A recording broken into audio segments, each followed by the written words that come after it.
Good afternoon. It's the Liberty Tactics Show with Lou and James. It is the 12th. The 12th. I had it written and down. It's just gone 5 o'clock. Hi, James. Hello, You okay? lovely Lou. How are you today? I'm very, very well. A little bit stressed, traffic everywhere, lots of rain.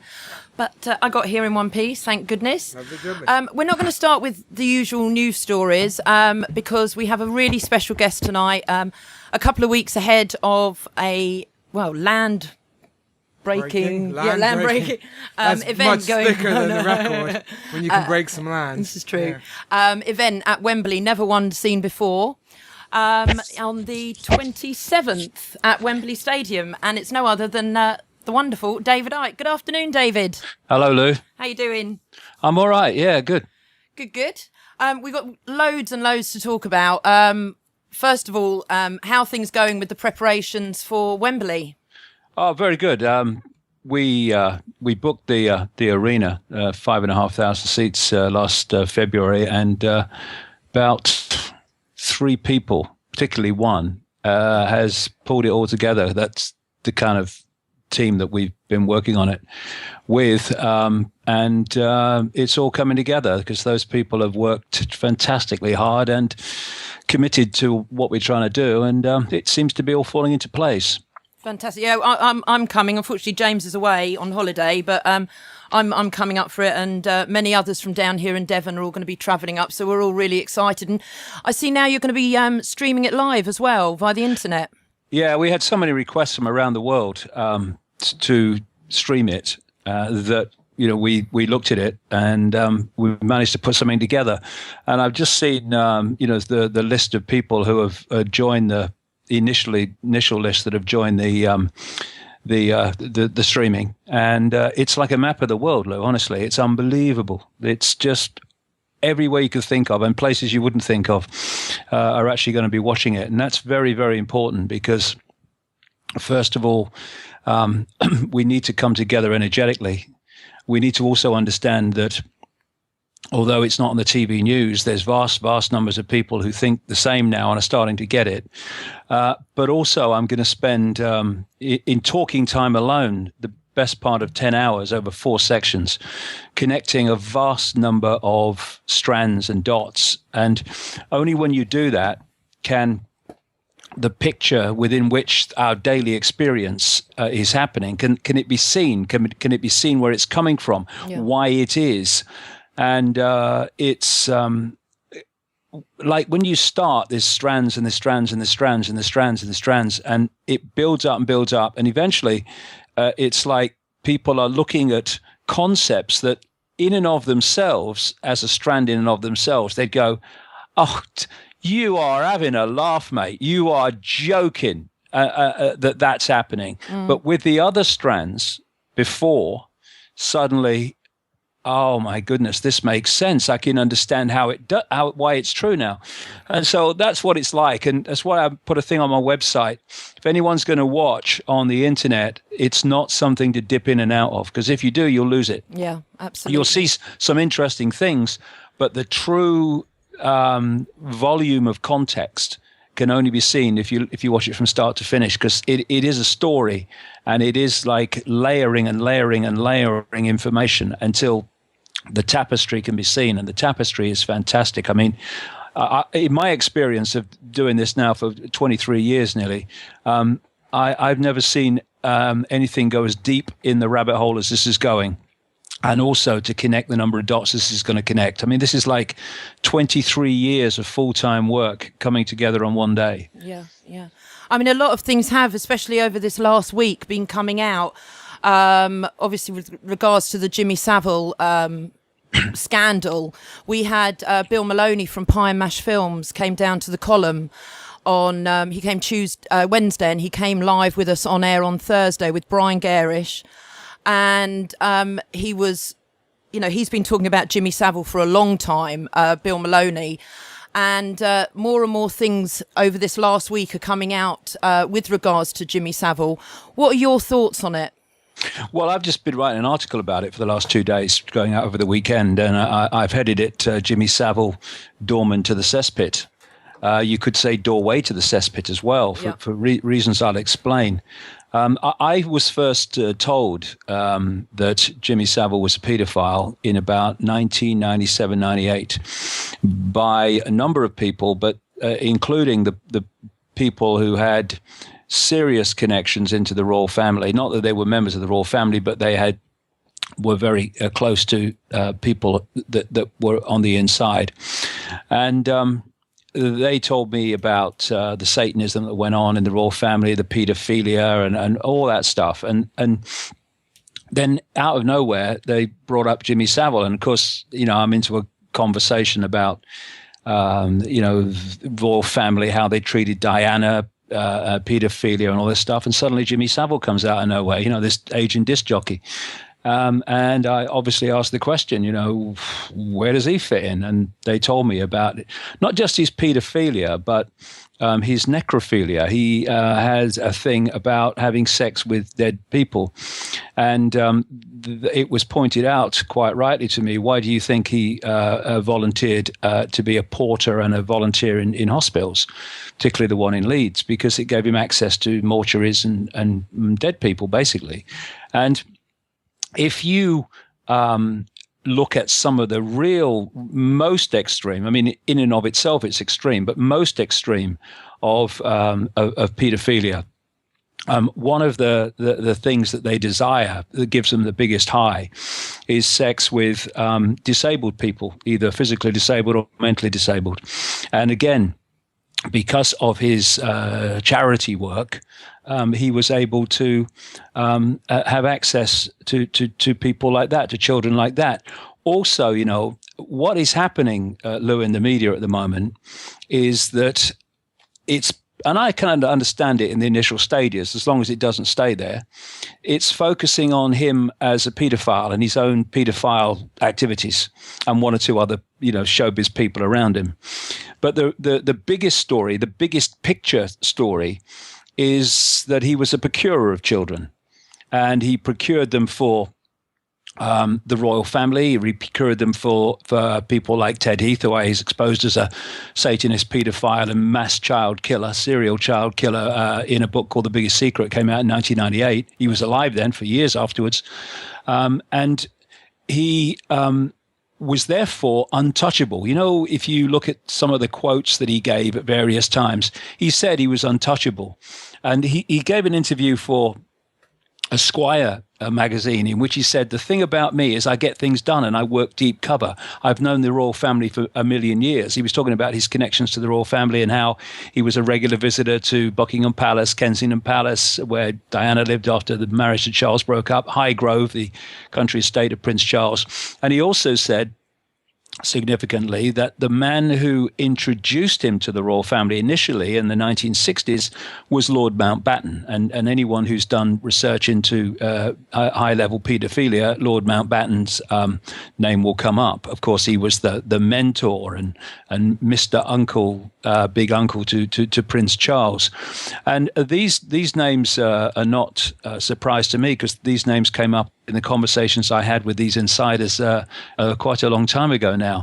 And because he was procuring for children, this is why he was untouchable. People say, well, why didn't people know about this? Why didn't the BBC uncover it? Why did all these, inquiries, police inquiries, just stop and go nowhere? Because the way these rings work is that they put their people in all the key areas of society, the institutions of law enforcement, of judiciary, of media, of politics. Of course, royalties are much based on it.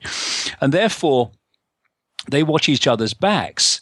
And when you're procuring children for the rich and famous and the powerful and all the rest of it, then your back is their back. Because if you go under and it comes out, they go under and it comes out. And one of two things happens to these procurers of children. Either they keep quiet and are safe, like Savile, hence he got to the age of 84, or you're considered dangerous and not safe, in which case you're no longer with us. And Savile understood the game, and he played the game to his own benefit. And another question, maybe someone can answer it. Maybe there's a plausible answer.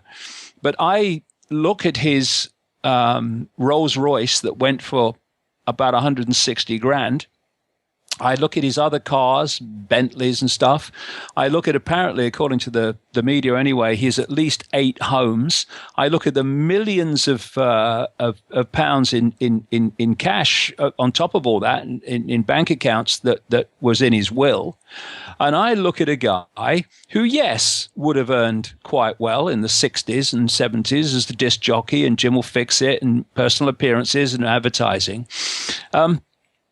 But then I look at a guy of 84 who's done none of that for decades and has no real obvious means of living that lifestyle, but still does.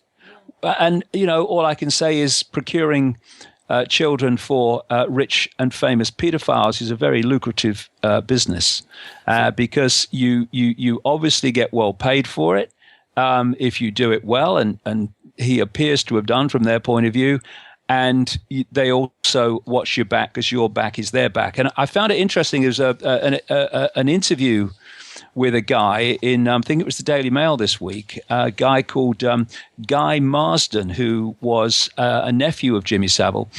And he said that at the age of 13, he lived up in Leeds. He ran away from home with a few friends to London. And he ended up, as they do, at Euston Station, and was picked up by some sleazy guy, as they normally are, and taken to some what was described as a grubby flat. And he said around 4 days later, Uncle Jimmy Savile turns up, not because he knows his nephew's there, but he's come to see the sleazy guy. And he said he's 59 now, this guy, and married with children and all the rest of it. But he said that when Jimmy Savile turned up, he thought, oh, no, I'm in for it now, because he'd run away from home and didn't tell his parents where he was. But no, he said, Jimmy just took us to a better place.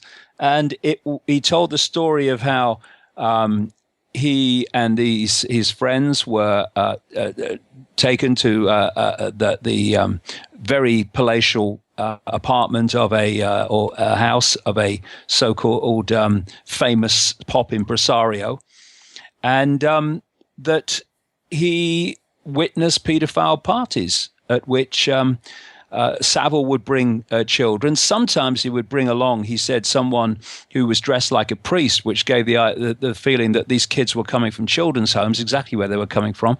And so back in the 60s it was going on, and he's done it ever since. It's sort of been a bit of an open secret. A lot of people have seemed to know that Jimmy was in, he liked the young ones. I mean, even in his autobiography, Love is an Uphill Thing, there's quite a few telling tales that he describes, getting young, wayward, young teenage girls and all that. And yet, nothing was ever done about it. Now that he's dead, of course, yeah, he can't tell any tales himself, but you would still think that they would be trying to repress anything getting out, because once the eyes are on Jimmy, then they may be on to his clients. Do you think this was just like a natural thing where there was just too much evidence coming out and the story broke naturally, or do you think they're trying to, like, it's just surprising me that it's all coming out now, when so clearly there's been a cover up. Yeah. You would have thought, if they really wanted to keep that information stum, they'd be able to. Well, it's a good question, and we won't really know for a while, I don't think, and don't think we ever do unless we've got insider knowledge on these things.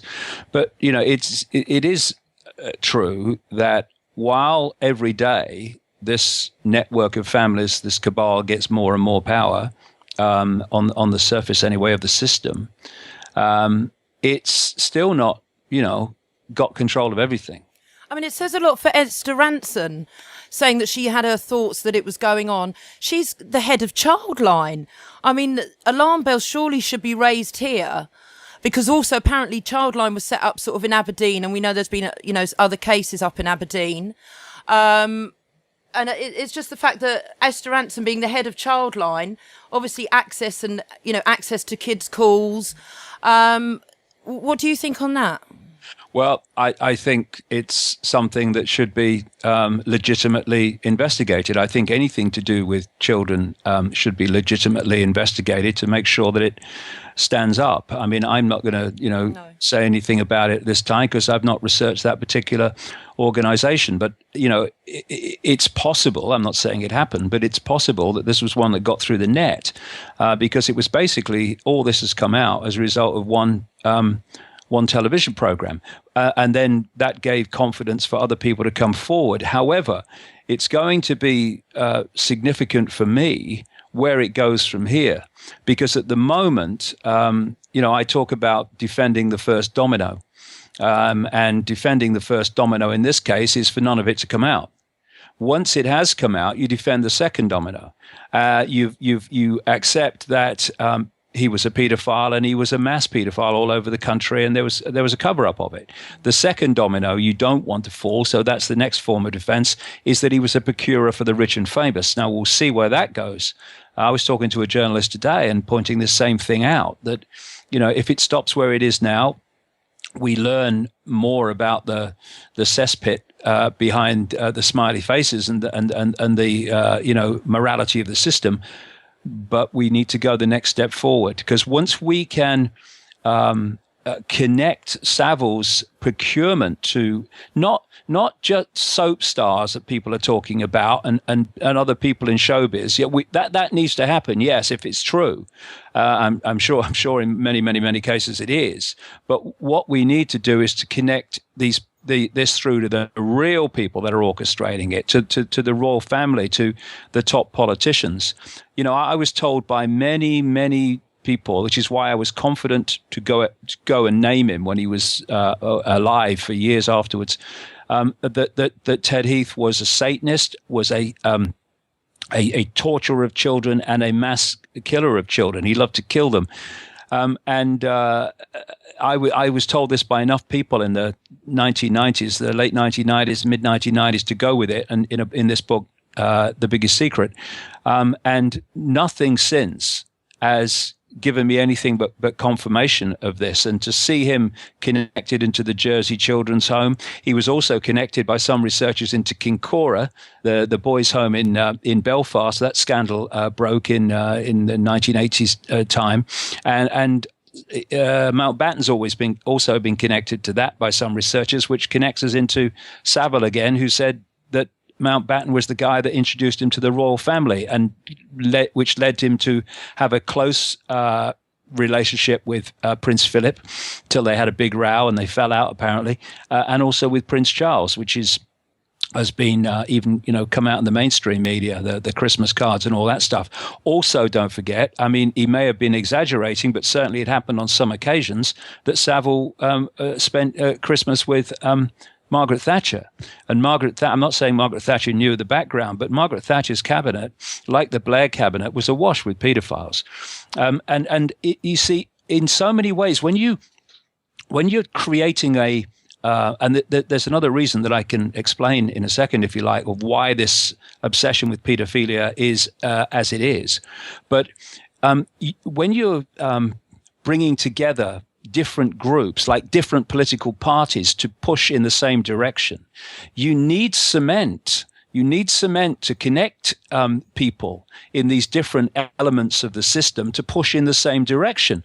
And thus you will have secret societies doing that. So people in the Labour Party, Conservative Party, Liberal Democrats, some will be members of the same secret society. You have things like the Friends of Israel groups in each party, which is another cement. But two major cements on top of that are paedophilia and Satanism.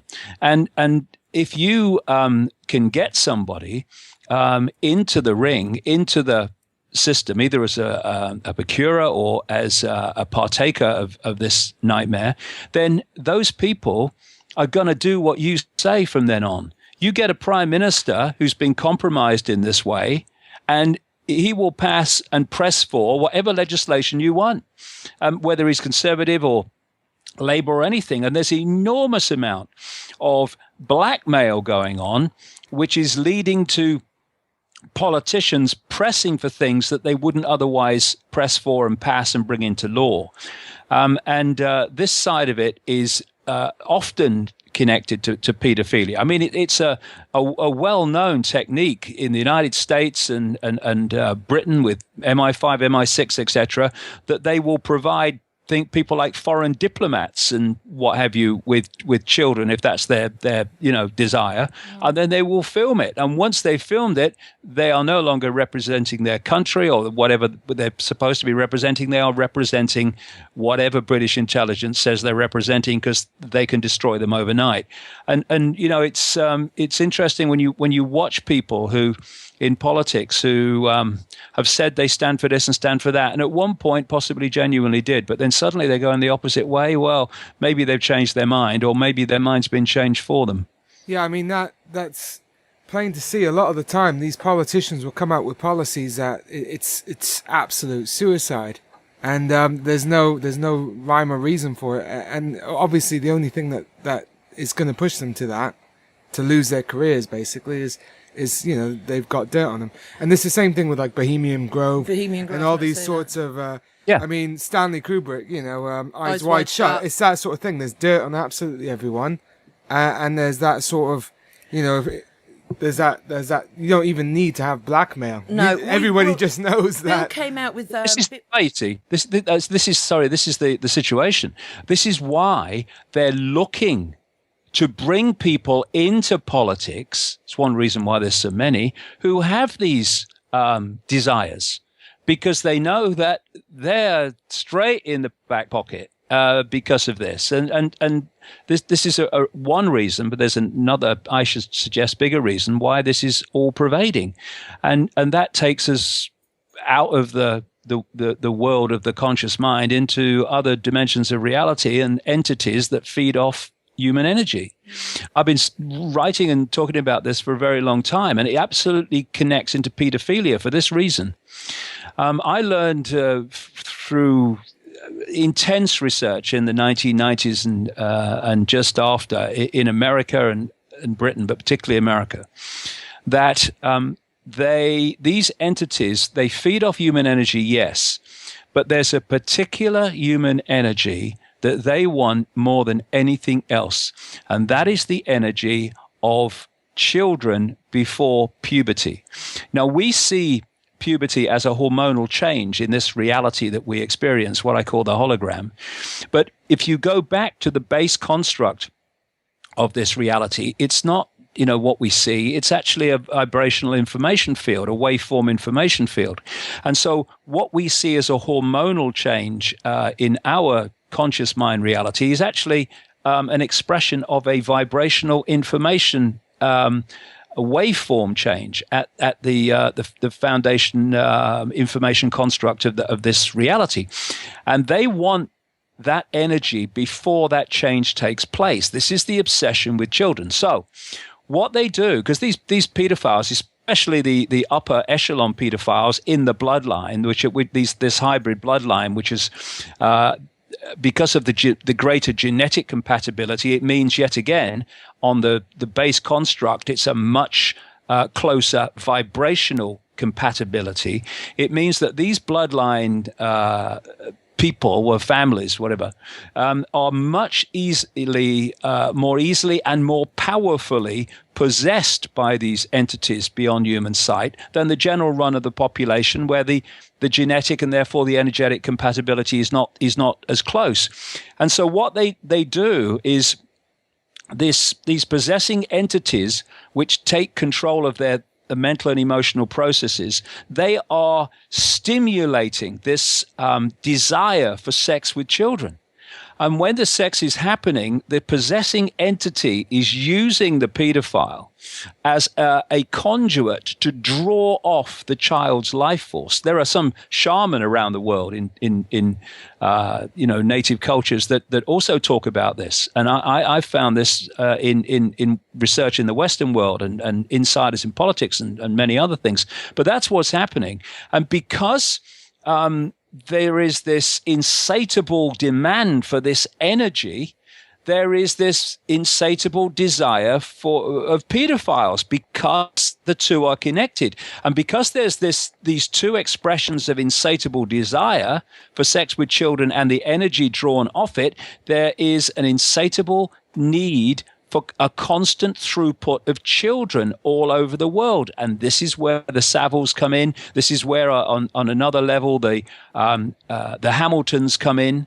In the Dunblane killer, Thomas Hamilton, he was a procurer of children for the elite as well, and these people are covered up as he was until Dunblane happened. And of course, you were talking to Arizona Wilder, coming out with similar stories. There was Kathy O'Brien as well, talking about what went on. I mean, firstly, how is Arizona? Do you stay in touch with her? How is she? Sat with us some years ago. Stay in touch with Kathy O'Brien. We had an email exchange only the other day, but Arizona just sort of disappeared. I said in my last book, if you're out there, contact me. Let's make sure you're okay. Yeah. But yes, I picked up this theme from people all over the world, Australia, Africa, wherever you go, because, as I said before, the world is controlled by the secret society equivalent of a transnational corporation. There is a headquarters of the secret society corporation. It's in Europe. There are major subsidiaries in places like the United States, but the headquarters is in Europe. And in each country, there is a network of secret societies and bloodline families and their agents and offshoots whose job it is to impose the centrally dictated global agenda upon their sphere of influence, their country, and at all levels, the global level, through the European Union levels, through national levels, into local community levels, because it is a holographic structure. Every part of the whole, no matter how small, is a smaller version of the greater whole. At every level, therefore, you find the same blueprint operating, and crucial to that blueprint is Satanism and pedophilia. Everywhere you go, everywhere. Mm-hmm. And it goes back, thousands of years. The whole thing of taking people's children, all these decadent evil societies, the Aztecs, the Egyptians. They all have these cases where they would have to take the masses' children and sacrifice them to their gods and all this sort of thing. And even now, today, with the modern eugenics movement, coming out of Galton and Darwin, you've got this obsession with killing children. We don't need to, the amount of papers that they come out with trying to promote infanticide, you're able to abort up to 2 or 3 years, because they're not real people there. It takes someone, extremely sick to even think that's acceptable, and it makes you wonder how these people can get away with it, because I'm pretty sure if a person off the street went and killed a 1-year-old baby, you wouldn't have a load of trendies coming up to you and saying that it was acceptable. No. It's a sickness. It's very frustrating to even talk to other people about this sort of thing. Yeah. Because they think you're mad to even be talking about it. The one thing, sorry to rant on, but it's all right. There was that book that the German government, it's sanctioned by the EU, about how to sexualize your daughter, how fathers should masturbate their daughters because women are growing up ashamed of their bodies because there's not a natural from the parents. But then we've got molesting them, and it's EU sanctioned. And then you've got the Vatican City with the legal age of consent is, I think they've moved it up now. It was 12, wasn't it? I think they've moved it up to 14 now as well. Yeah, it's just, but the thing is, it's all documented. It's black and white. There are these books out there. They're handing them to schools, and you talk about it, and people look at you like you're the nut job. And I know it's very frustrating, Yeah, a few things there. First of all, sacrificing young virgins to the gods, as they used to say, that's just code for children. That's all, prepubescent children, because they want this energy before puberty.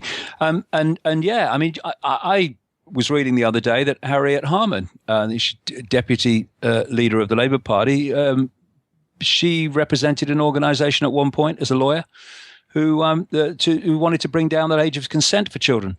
It's this obsession with children and sex with children, all that stuff. It just comes up all over the world, and there is a reason for it, and the reason is what I've been talking about. And this is something that people need to start to get their heads around. The fact that the world is not, and what is happening in this world is not confined to what you can see in the tiny frequency band that your eyes can bring into some kind of a physical world. It's much bigger than that. And to understand what goes on outside human sight is to have a much greater understanding of what goes on within human sight. Yeah, yeah.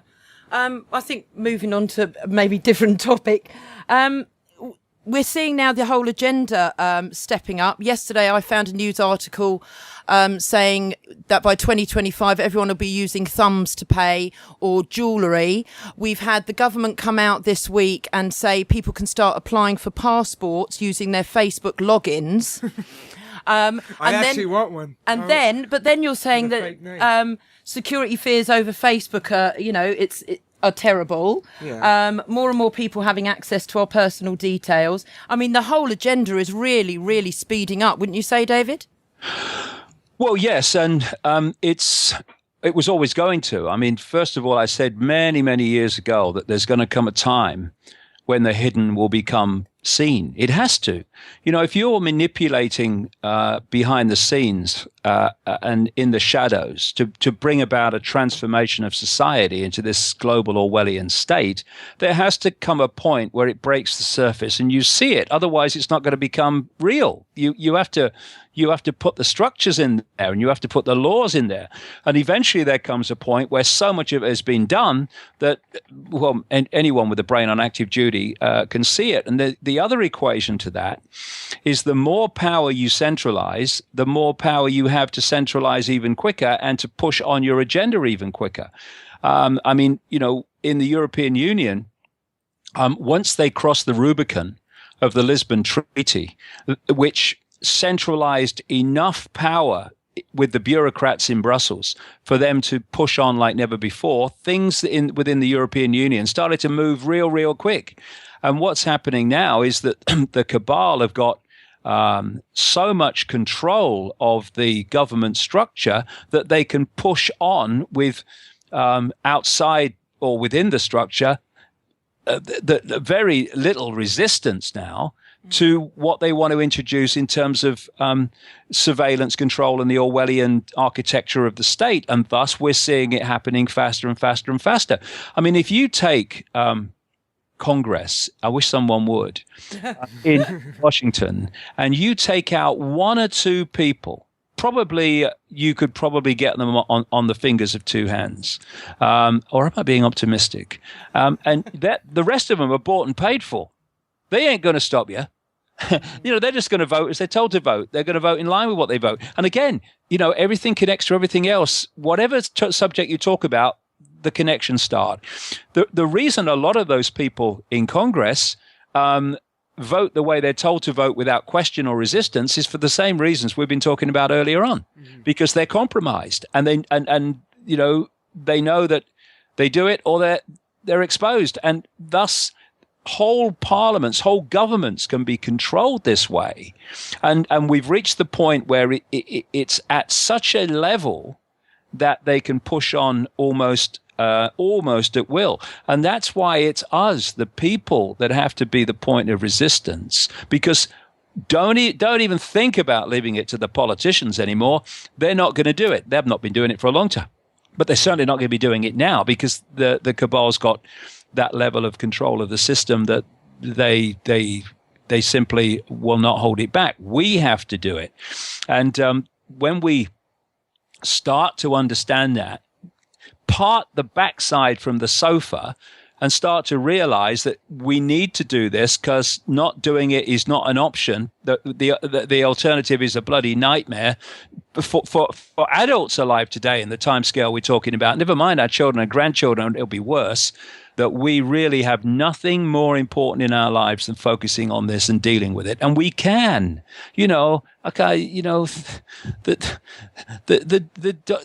tail's not wagging the dog, it's wagging the elephant in terms of numbers of who's doing the wagging and who's being wagged.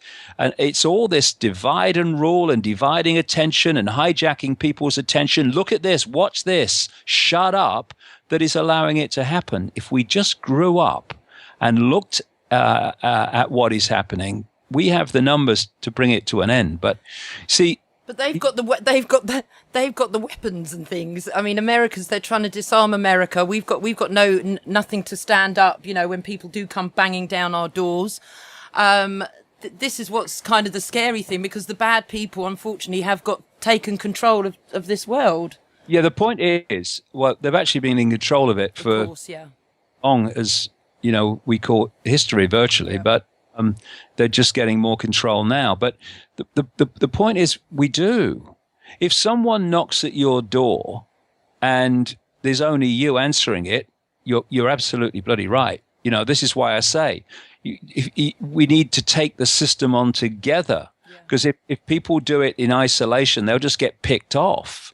But if the street is full of people, if instead of thousands in Wall Street, there is a million in New York and Wall Street, then there's nothing they can bloody do. And we have to use those numbers, because if we don't, they'll just pick us off.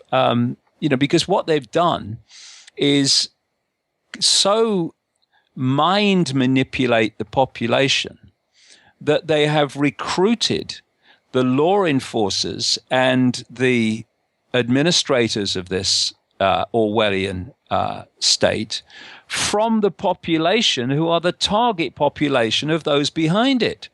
I say to people in uniform, take your uniform off. Where's your power? You won't have any power. The power's in your uniform, which is an extension of the state. And once you step out of that uniform, or step out of line in terms of doing what they demand within the uniform, you'll see where the real point of control is, and you're not in it. This is what people in uniform need to understand. They have children and grandchildren as well. And this is coming for them. And it's coming for the people in uniform as well. Those that will not do everything that they're told to do in terms of enforcing this. We're in this together. And what we need to do is get people, especially within this arena of law enforcement, etc., and administration, where people have been recruited from the target population, to start to realize that and to stop cooperating with the system. Because when you cut away the people who are the target population, you cut away the people who are from the target population, imposing on the target population, and are not doing it in awareness of the big picture, and you cut away more and you cut away more, you're left, even globally, with a tiny number of people who, in total awareness of where they're going and why, are sitting there looking at you. That's the number differential. But because they divide and rule the population, look at it. They'll get part of the target population to burn the Quran or whatever. And then another part of the target population will go crazy for burning the Quran, and we're away. It's so easy. That's the problem. Put down your bloody holy books. They're prisons. Pick them up later, if you like, when we've sorted this, but put them down. Put down your political belief system. Put down your cultural belief system and your income bracket belief system and your racial belief system. We're all in this together, for goodness sake. And let's put that first, and not our software belief systems that have been specifically downloaded into you to divide and rule by playing you off against another downloaded belief system, which is actually the same but called a different name. Yeah. This is what needs to happen, because at the moment we're being divided and ruled into tyranny. Yeah, it's very simple to see when you meet people. You can almost put them into like one of four boxes, and it's so cookie cutter their opinion. It's the Muslims are overtaking our country, or it's the this or the that, or it's the blacks or the whites, and you just want to say, look, guys, like, even if there was a fundamental problem there, it's still minute compared to the fact that we're all getting screwed right now. Totally getting screwed. And of course, we got the election over in America next month. Yeah, I read a good quote today. They said the reason why there wasn't a very interesting debate between the two vice presidents yesterday was because they're pretty much exactly the same. Which is, you look at the policies, you look at the voting records. I mean, they don't even bother to have the rhetoric anymore. They just basically, I guess they could just read off cook tips or something. Well, we know about Obama. I mean, he can't get up on stage without an auto cue. Yeah. So. But, there are people. I mean, there's people. I speak to a few people in the military and a couple of police, especially the older people, the vets that have been around for a while. They're really waking up to what's going on. But of course, you've got the problem where the system is, instead of hiring the best people to be policemen or in the military, they're actively going towards the people with, slightly psychopathic tendencies, because they don't want people with a moral compass to actually question their orders. They just desperately. But is there anyone moral in politics, really? Is there? No, but I was talking about like in the military and in the police. I mean, a lot of people they sign up, don't they, to make a difference, even if they're completely misguided. But now they're actively making sure that they only hire the people that are pretty much, will get off on the power trips, which is why you've got places like the TSA and that will do the most ludicrous things. And unfortunately, I was talking to a friend of mine in the States yesterday, and he just went into town with some black cargo pants on, a black shirt, and he had his dad's old border patrol hat on, and he said everybody was treating him like a king.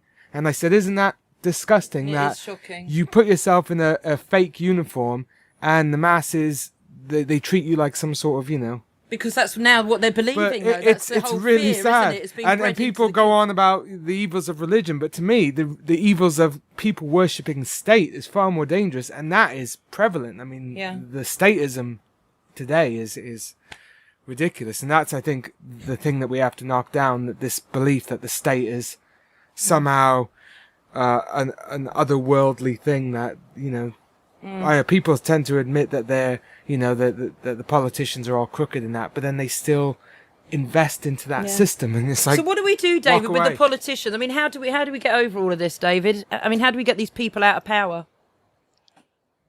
Well, first of all, it's absolutely right that they've been recruiting specific personality types for a long time. This is why they've transformed the dynamic and relationship between people and law enforcement. They're looking for the narcissists, the sociopaths, the psychopaths. And I tell you, the decent copper who's in there trying to make a difference, and especially if been in there a long, long time, they must have a nightmare every day that they go into work because of the way that their whole environment has changed. For me, politics is a waste of time. Politics ain't going to change anything. You know why? Because it's not there to change anything for the benefit of the people. It's there to advance this agenda. It's real simple. You need to pass laws or ignore them, and then you need people to impose the laws. That's law enforcement and administration of government. So all you need is enough people in Parliament or Congress to outvote the no's to make it law, and they bypass that anyway now. And then once you've passed this law, then your law enforcement imposes the law on the people. It's real simple. And because there is no contract between politicians and the electorate during an election campaign, it means that they can say whatever they like in an election campaign just to get elected, and then do as they like when they get in. I mean, one of the most crazy examples of this is the Julia Gillard, the Australian Prime Minister, who said that her government would never introduce a carbon tax, and when she got into power, they've introduced a carbon tax. It's been devastating for the Australian economy, exactly as planned. So therefore, elections are irrelevant, because even if you vote for someone on the basis of what they say they're going to do, Barack Obama, I rest my case, they get in and they do the bloody opposite. So irrelevant. By voting, we're giving credence to a system that's totally corrupt and totally rigged. We've got to bypass it. I've been saying this, for so long. We need to stop cooperating with the system. I use a simple analogy. Instead of moaning and saying, Big Brother gone mad, or what's the world coming to, when some neighbor or something is fined 200 quid for putting their wheelie bin out on the wrong day in the wrong place, then thousands of people in that area do the same day after day, week after week, until the law is changed. And they couldn't cope with that. When we had a poll tax revolt, which I had some involvement in at some level on the Isle of Wight here, some years ago during the Thatcher administration, what actually happened in that revolt is that the poll tax affected not just the so-called working class, it affected the middle class, or a great chunk of it, in bigger houses. And thus, there was that divide and rule fault line was diluted and disappeared as a result of mutual effect. And as a result of that, people not paying it, refusing to pay it on a vast scale and all the rest of it, it had to change. Now, that was just a simple example of what we can do if we withdraw our support or our energy from our own enslavement. Okay, someone comes out of Downing Street or Washington and says, we've had a meeting and this is what's going to happen. If enough people in the population say it's not happening, we're not doing that, they have no power. Their power is in the belief in the target population that you must obey a law. Okay, I'm going to pass a law that the state's going to take your children away. All children, okay, week on Tuesday. So say goodbye. Okay, so would you accept that law? Oh, no, I wouldn't accept that law. Okay, so there is a line where you wouldn't cross in terms of just obeying a law because some dark suit crowd have passed it. Therefore, where is that line? And that line is already well past what we as a people should be cooperating with. Don't cooperate with your own enslavement. You can do it individually up to a point, but they can pick you off. We need to do that en masse together. And if we do that, it's all over. If we don't do that, then what is happening now is going to go on happening. It is as simple as that. We're at the fork in the road here. We're at big choice time. We come together and stop cooperating with our own enslavement, or we cooperate with our own enslavement until it doesn't need our cooperation any longer. Mm-hmm. Agreed. And it's definitely not going to get better because whenever they release a new set of ludicrous rules and legislation, and people follow it, they're like, right, let's push the boundary even David, more. So. I just want to touch on what's going on over in Syria, Iran and Israel with you. I mean, we're seeing all sorts of reports coming out of Syria. We have Patrick Henningsen, who I know you've met and he's interviewed you a few times. He comes on the show really with regular updates. The pressure's really mounting on Assad at the moment. Now we've got the pressure coming with Israel and Iran. What are your thoughts on all of this? Well, this is a long-term plan. And the game is selling the plan that's been long on the paper.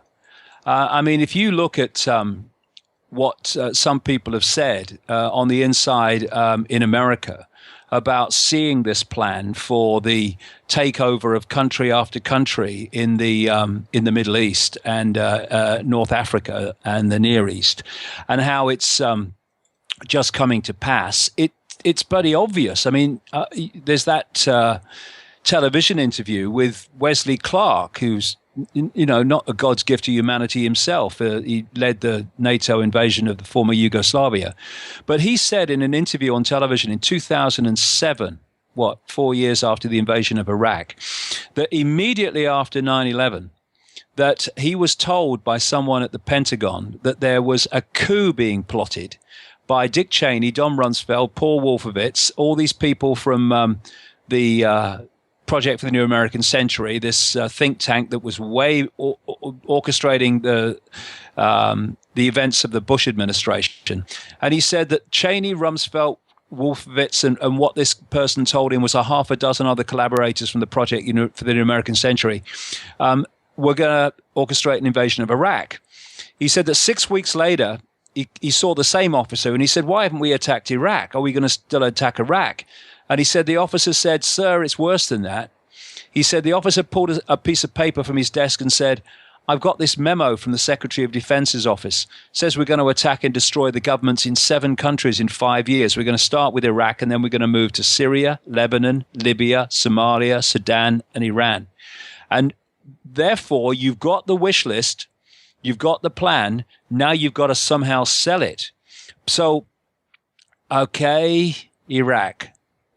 Weapons of mass destruction, that'll do it. They haven't got any. It doesn't matter. As long as the people think they do, we can go in. Okay, gotcha. We're already in Afghanistan, Bin Laden, 9/11, all that stuff. A lot of people believe that. Okay, now, Libya, what can we do? And, of course, what they did in Libya was to train and arm, quote, rebels, including bringing many people in from the outside. And then they shot at government targets. And, of course, at that point, nothing's being said in the media, nothing's being said politically. And what happens then is the government replies to those attacks. And at that point, in jump the media, in jump the politicians, and they say that Gaddafi's killing his own people. And having achieved the slaughter and devastation of Libya as a result of that, the next question is, well, where's next? Next, Syria. What do we do? Well, it worked in Libya, didn't it? We'll do the same there. And so what we've seen in Syria is a mirror of Libya, which is trained people, most of them, in Syria's case, most of them from the outside through Turkey, etc., and armed by these so-called Arab countries that are actually just puppets of the West. Saudi Arabia. Al-Qaeda mercenary forces. Yeah, and we've seen in Syria exactly the same. But what's happened in Syria is that Assad's military has not succumbed on anything like the scale that it did in Libya. And therefore, we're now in a situation where they've got to think again, how do we pull this off? Because it's not happening as fast as we want.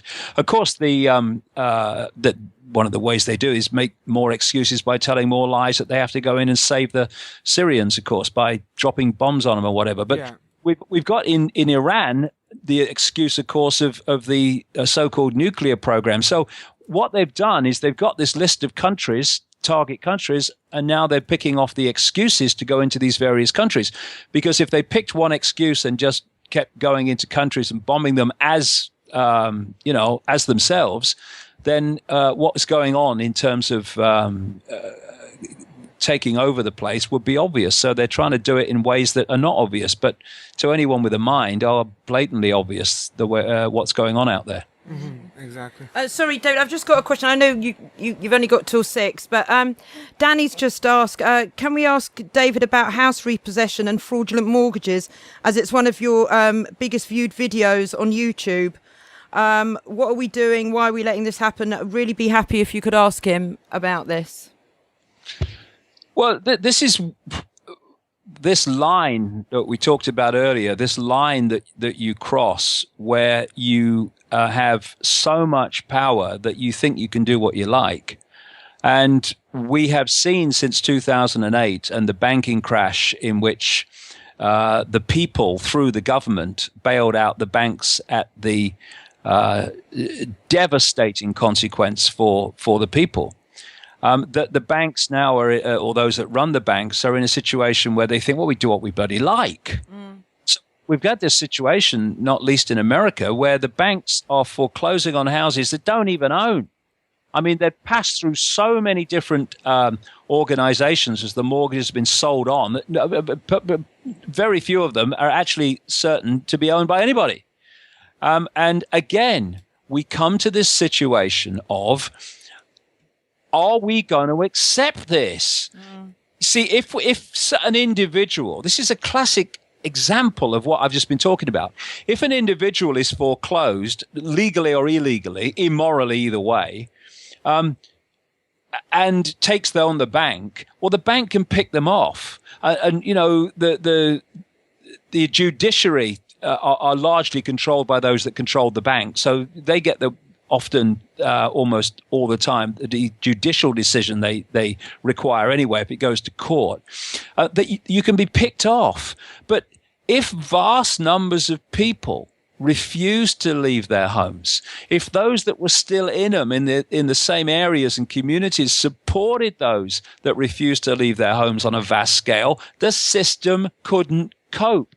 It is absolutely dependent on the fact that we will not come together and support each other, and we will not en masse refuse to take part in our own enslavement.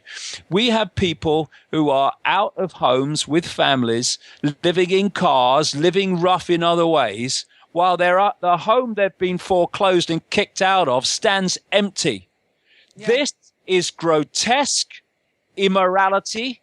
It is sheer undiluted evil. It shows no empathy, compassion, or any heart movement or energy of any kind within those and the system of those that are imposing this. People, 7 billion of us, how long are we going to take it from these people? Stop moaning. Come together and let's start doing, because it's a house of cards when we do that, but not until we do. Brilliant. Exactly, David. And when people do this, such as vaccinations and all these other instances where people are educating themselves and making an informed, logical decision, the system then, of course, tries to bully. Yeah, but then absolutely. all that does is it shows, what the system is, what the government is. They're not, we haven't got the freedom. No. When they repress us, that is the golden moment, because then more and more people just become awake to their bully tactics, and we win. So that's where it comes from. It's from that lawful rebellion. Yeah, we need to become awake, however, on the level of understanding how the game works. I'm going to go into this in some detail at Wembley, particularly in the last section, because if we see what's going on and we respond with violence and all that stuff, we are playing into their hands for reasons I'll explain. And it's not just giving them the excuse to come the heavy hand with the military either. It's deeper than that. We need to understand the game and then stop playing it. And then the game must fall apart, because the people holding it together will cease to hold it together. But we need to get informed of how the game works first before we can undermine it in a way that's truly effective. Oh, it's been a brilliant show, David. I just want to quickly touch, you were talked at the old festival, which is sort of a music festival. I think it's the last festival of the season. How are you taken there with the youngsters there, and how did all that go for you? It's a video on YouTube that anyone can go to. Oh, I'll have to check that out. I haven't seen that one. So it was a very, very interesting day, a very enlightening day, because there was a large crowd turned up. And, the majority who were quiet, but with the information, intelligent, decent people. And then there was the minority with the mega mouths who were trying to undermine it and stuff. And it was fascinating to see people who are awakening and people who are solid gold asleep, and how they receive the same information. I found it fascinating. But anyway, it's on YouTube, and you can see it. It's quite interesting. It was quite a day. Brilliant. So are the tickets still available for Wembley? There's some still available, yeah, because we're talking to 5,500 people. But they're moving fast now. The closer it gets, the quicker they're going. And they can be got a date. You're on your website, through your website, davidicke.com. Through the Wembley Arena box office, and the Wembley Arena box office. And then for the live stream, they go onto your website, and all the details are there. Yep. And not only do they get the live stream, of course, live for 10, 12 hours, they can also watch it back as many times as they like for a month afterwards. And what I'm saying to people, Lou, is, it's 15 quid for the subscription, okay, for all of that, but get a few people in front of the same screen. Yeah. So I know there's someone in Arizona who's hired a hotel room. Like a hotel, conference room to play it, to people to come along, and that first of all brings the price down for people who are struggling for money to, if you get enough people, virtually nothing. And it also gets people in front of the information. And I'm saying to people, please, encourage people that have never seen it, think I'm crazy, get them in front of it, get the skeptics in front of it, and let them see the strands put together. And then they can make a genuine decision on what they think of it, rather than dismissing something they don't even know they're going to hear. Brilliant. Well, thank you so much for your time. I will hopefully get to see. Well, I'm coming to Wembley. Hopefully, I'll be able to meet you at some point. Can't wait. Really looking forward to it. And then maybe we'll catch up again, maybe just before Christmas after you've recovered from Wembley, David. Got a book to finish after that. Straight after that. Well, try and get some rest. And thank you so much for spending your time with us tonight. Yeah, the rest comes from seeing it being effective. That gives me all the energy I need. Fantastic. Great. Thanks a lot, David. Thanks so much, David.